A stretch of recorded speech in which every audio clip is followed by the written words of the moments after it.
በስመ አብ ወወልድ ወመንፈስ ቅዱስ አሐዱ አምላክ አሜን። አባቶች፣ ካህናት፣ ወንድሞች ዲያቆናት፣ እግዚአብሔርን የምትወዱ እግዚአብሔር የሚወዳቸው የልዑል እግዚአብሔር ቤተሰቦች እንደምን አመሻችሁ? እንደምን አመሻችሁ? እንደምን ዋላችሁ? አሜን። የአምላካችን የልዑል እግዚአብሔር ስም የተመሰገነ ይሁን። የሚያስተምር ማን ነው? የሚመክር ማን ነው? እግዚአብሔር ለሁላችንም ማስተዋልን ይስጠን። ስለዚህ እናቶች አንድ የማሳስባችሁ ጉዳይ ቢኖር ቤተ ክርስቲያን ሕፃናት አትከልክሏቸው ብሎ ጌታችን እንደተናገረ ሕፃናት ወደ ቤተ ክርስቲያን እንዲመጡ ማድረግ አለባችሁ። ነገር ግን ደግሞ ሕፃናትን ልቅ አድርጓቸው እግር ኳስ ሜዳ ይምሰል ማለት ግን አይደለም። እሺ። ስለዚህ ልጆቻችሁን መቆጣጠር ልመዱ። ቤተ ክርስቲያን ቃለ እግዚአብሔር መስሚያ ነው እንጂ የረብሻ ቦታ ስላልሆነ ልጆችን ያዙ። አሁን አይታችኋል አይደለ? ስለዚህ እንደዚህ እንዳይደረግ ቅዳሴም ላይ ያው ስለምናያችሁ ነው። ቅዳሴም ላይ እየተቀደሰ ልጆቻችሁን ዝም ብላችሁ ትለቃላችሁ። ሕፃን ነው ምንድነው እያላችሁ ግን ታስቀስፉታላችሁ። ይሄ ለወደፊቱ ማሳሰቢያ ነው። ከዛ ውጭ ወደ ትምህርታችን እንመለስና የትምህርታችን ርዕስ የሚሆነው ወአልቦ ዘዐርገ ውስተ ሰማይ ዘእንበለ ዘወረደ እምሰማይ ወልደ እጓለ እመሕያው። ከሰማይ ከወረደ በቀር በሉስቲ ከሰማይ ከወረደው በቀር ወደ ሰማይ የወጣ ማንም የለም፣ እርሱም በሰማይ የሚኖረው የሰው ልጅ ነው። ማን ነው? ማን ነው? የቅዱስ ዮሐንስ ወንጌል ምዕራፍ 3 ቁጥር 13 ላይ እናገኘዋለን። ይህንን ያነሳንበት ዋና ዓላማ ዛሬ የበዓላት ሁሉ መጀመሪያ ትልቁ በዓል ነው። ዛሬ ትልቁ ምንድነው? በዓል ነው። የበዓላት ሁሉ መጀመሪያ በዓላትን ሁሉ እንድናከብር መሰረት የሆነ የበዓላት ሁሉ ራስ ምንድነው? ዛሬ በዓለ ትስብእት ይባላል፣ ወይም ደግሞ በዓለ ጽንሰት ይባላል። ያው ዛሬ ጌታችን አምላካችን መድኃኒታችን ኢየሱስ ክርስቶስ ከሰማየ ሰማያት ወርዶ ሰው የሆነበት እመቤታችን ቅድስት ድንግል ማርያም አምላክን የተቀበለችበት ዕለት ነው። ጽንሰቱ ለእግዚእነ የጌታችን የአምላካችን የመድኃኒታችን የኢየሱስ ክርስቶስ ምኑ ነው? ጽንሰቱ የተጸነሰበት ዕለት ነው ዛሬ። ስለዚህ ከመጸነሱ በፊት ያለው ቅድመ ዓለም የነበረውን መናገር ያስፈልጋል። ተጸነሰ ከማለታችን በፊት ነበረ የሚለው ቃል ይቀድማል። ቅዱስ ዮሐንስ ወንጌላዊ በመጀመሪያ ቃል ነበር በሉ እስቲ። በመጀመሪያ ማን ነበር? በመጀመሪያ ማን ነበር? ቃል ነበር። ማለትም ጊዜ የሚባለው ከመፈጠሩ በፊት መጀመሪያ የሚባለው ከመምጣቱ በፊት ማን ነበር? ቃል ነበር። ዓለም ሳይፈጠር አይደል ያልነው? በጸሎተ ሃይማኖት ወይም ደግሞ የሃይማኖት ጸሎት በሚባለው ላይ ሁሉን በፈጠረ የሚታየውና የማይታየውን ማለትም ረቂቁን ዓለምና ግዙፉን ዓለም በፈጠረ አንድ አምላክ በሚሆን በእግዚአብሔር አብ ምን እንላለን? እናምናለን። ዓለም ሳይፈጠር በፊት ደግሞ ከእርሱ ጋር በነበረ፣ ይሄ ማለት የሚታየውንም የማይታየውንም ዓለም አብ ብቻውን አይደለም የፈጠረው። ማን አለ? ወልድ አለ። ማን አለ? ወልድ አለ። በደንብ ስሙ። አንዳንዴ ጠጠር ያለውንም ትምህርት መማር ያስፈልጋል። እንደው ይሄ የሕይወት ስብከት ብቻ አይደለም። ጠጠር ያለ እንደዚህ ያለውን ነገረ መለኮት የቤተ ክርስቲያንን ዶግማ መማር ያስፈልጋል። ስለዚህ ቅድመ ዓለም የነበረ የእግዚአብሔር ቃል የተባለ አካላዊ ቃል ምናዊ ቃል አካላዊ ቃል አካል ያለው ቃል ማለት ነው። ከራስ ፀጉር እስከ እግር ጥፍር ድረስ አካል ያለው ምን ቃል። ምክንያቱም ሌላ ቃል የሚባል አለ፣ እኛ የምናወራው ዝርው ይባላል፣ የማይዳሰስ የማይጨበጥ። ያኛው ግን ምን ያለው ነው? አካል ያለው። አካሉ ግን ረቂቅ ነው።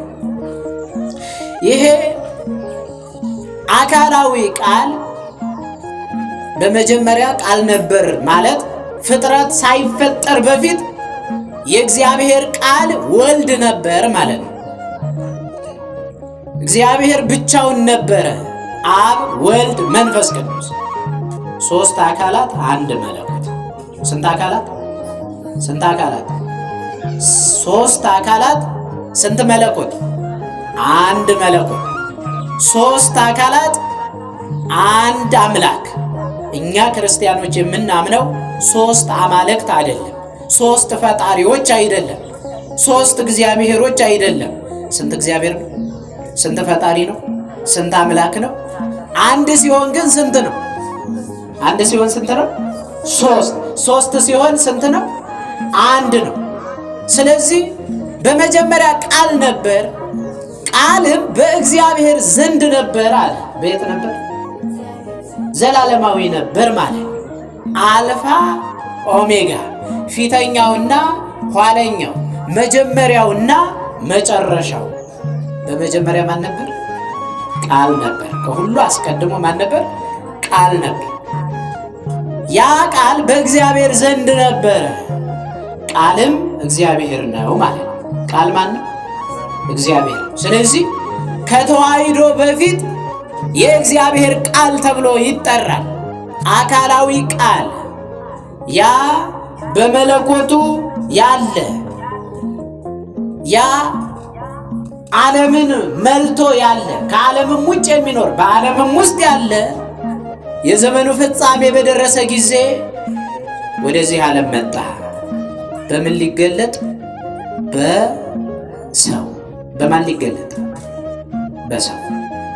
ስለዚህ ኒቆዲሞስ ሌሊት ሲማር አንዱ የተማረው ጌታችን መድኃኒታችን ኢየሱስ ክርስቶስ ስለ ቀዳማዊ ልደቱ፣ ስለ ዳህራዊ ልደቱ ሲያስተምረው ከሰማይ ከወረደው በቀር ወደ ሰማይ የወጣ ማንም የለም፣ በሰማይ ያለ እርሱ የማን ልጅ ነው አለ?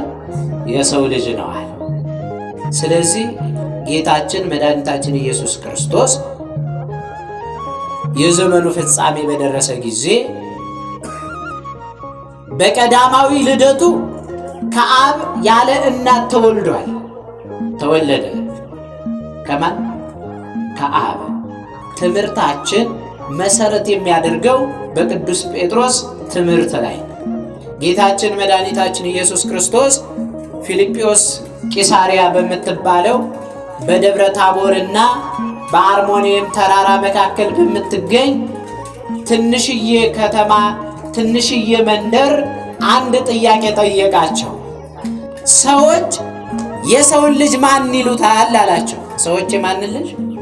የሰውን ልጅ ማን ይሉታል ሲላቸው እነሱም ገና በእምነት ስላልጠነከሩ ሌላውም ሰው የሚለውን በሙሉ አስታከኩና አንዳንዶቹ ከደጋጎቹ አንዱ ነህ ይሉሃል፣ አንዳንዶቹ ደግሞ ኤልያስ ነው ይሉሃል፣ አንዳንዶቹ ደግሞ ማን ነው ይሉሃል? መጥምቁ ዮሐንስ ከሙታን ተለይቶ ተነስቷል ይሉሃል አሉት። መልካም አላቸው ክርስቶስ። ጥሩ፣ እነሱ እንደዚህ አሉ። እናንተ ግን በዋልኩበት እየዋላችሁ ባደርኩበት እያደራችሁ የተከተላችሁ ማን ብላችሁ ነው ሲላቸው ሁሉም ያን ጊዜ ምን አሉ? ጸጥ አሉ። እያችሁ ክርስቲያኖች፣ አሁን ሌላው አማላጅ ነው፣ ነቢይ ነው፣ ፍጡር ነው፣ ክብር ይግባውና አምላካችንን እነሱ ባወቁት፣ እነሱ በለኩት፣ እነሱ በሚያዩት፣ እነሱ በላብራቶሪ በፈተሹት በዚህ ዓለም በስጋዊ ዕውቀታቸው የተለያየ ነገርን ስም ቢያወጡለትም እኔና እናንተ ግን ክርስቶስን የምናምነው ማን ብለን ነው? አሁን ጥያቄው ወደኛ ማን ብለን ነው የምናምነው? ቅዱስ ጴጥሮስ ምን አለ? አንተ ክርስቶስ ነህ አለ። አንተ ማን? እስቲ ክርስቶስ ነህ በሉ።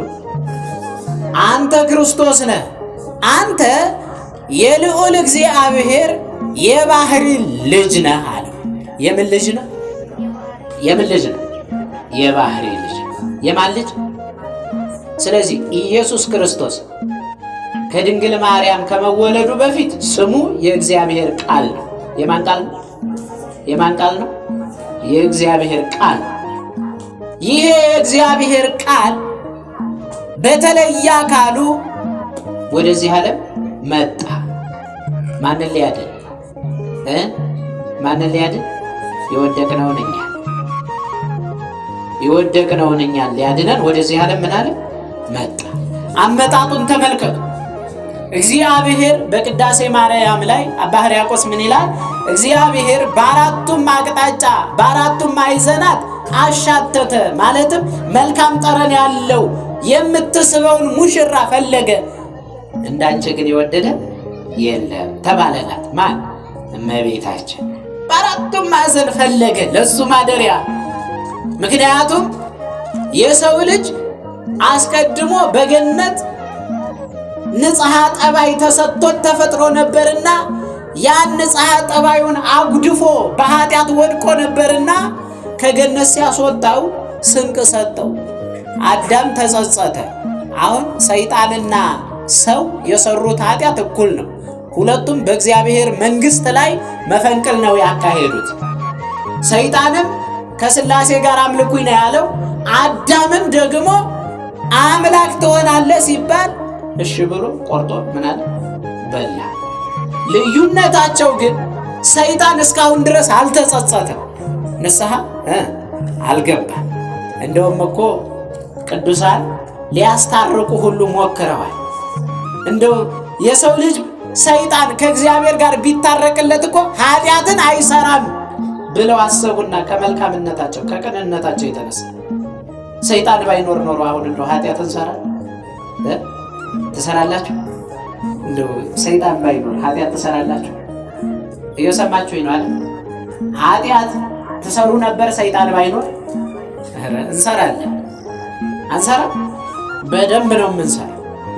ሰይጣን ሶስተኛ ደረጃ ፈታኝ ነው። የመጀመሪያው ፈተና የራሳችን የውስጥ ስሜት ነው። ሁለተኛው ፈተና የዚህ ዓለም ኑሮ ነው። ሶስተኛው ፈተና ስንደርስ ያደግን በቅድስና ያደግን ስንሄድ ሰይጣን ይመጣል ማለት። እኔና እናንተ ግን የገዛ ስሜታችንን ሳንገዛ ዓለምን ሳናሸንፍ በተሳሳትን ቁጥር ማንን ተወቃሽ እናደርገዋለን? ማንን ይወቀሳል? ኧረ ተው ሰይጣን። እንዲህ ባልም ሚስቱን ሲቆጣ ምን ይላል? ሰይጣኔ አታምጪው ይላል አይልም? እንግዲህ የመንፈስ ቅዱስ ማደሪያ ናችሁ እያለ መጽሐፍ ሰይጣኔን አታምጪው ማለት እኔ የመንፈስ ቅዱስ ማደሪያ ሳልሆን የመንፈስ ርኩስ ምንድን ነኝ እያለ ነው? ማደሪያ ነኝ እያለ። ስለዚህ የሰው ልጅ ወድቆ ነበርና የወደቀውን የሰው ልጅ ለማንሳት እግዚአብሔር አብ አንድያ ልጁን ወደዚህ ዓለም ላከው። ሽማግሌው ገብርኤል ነው። ማነው? ልክ ሰርግ ከመካሄዱ በፊት እጮኝነት አለ። በእጮኝነት ሰዓት ሽምግልና አለ። የዛሬው ያው ሆድ ይዞ ነው የሚጋቡት። ከክብር አንሰን እኮ ነው። እየሰማችሁ ይሆናል። ሆድ ቋጥሮ ነው። ሲቋጠርበት በቃ ድንገት ልጁ እንትን እንዳይባል ይኸው ይገባችኋል። ከቋጠሩ በኋላ ሰርግ የሚደግሱ ይሄ እብደት ነው። እየሰማችሁ ይሆናል። ድምፅን አጥፍቶ እንደው በቃ የክርስትና አንዴ ከወለዱ በኋላ ቬሎ ለብሰው የሚጋቡ አሉ አይደል? እንደገና የሚያምራቸው ማለት ነው። መጀመሪያ ነው መስተካከል። እግዚአብሔር ተመልከቱ፣ እግዚአብሔር አስቀድሞ ሽማግሌ ነው የላከው። እመቤታችን ተለማኝ ናት፣ ሙሽሪት ናት። እግዚአብሔር ሙሽራውን ወልድ ሊልክ ማለት አጫት፣ መረጣት፣ ማደሪያው ትሆን ዘንድ ወደዳት። ስለዚህ ሽማግሌ ነው የላከው አስቀድሞ። ካህኑ ዘካርያስን ዲዳ እንዳደረከው እሷን እንዳታስደነግጣት ተብሎ ነው። እየሰማችሁ ይላል። ምን እንዳትላት? እንዳታስደነግጣት። ነፃ ፈቃዷን አልነካም እግዚአብሔር። እርሷ ዘላለማዊ ድንግል ሆና ነው መኖር የምትፈልገው። እግዚአብሔር ደግሞ የሰው ልጅ ማዳን ነው የሚፈልገው። ሁለቱንም አደረገው አላደረገው? ድንግልናዋን ሳያጠፋ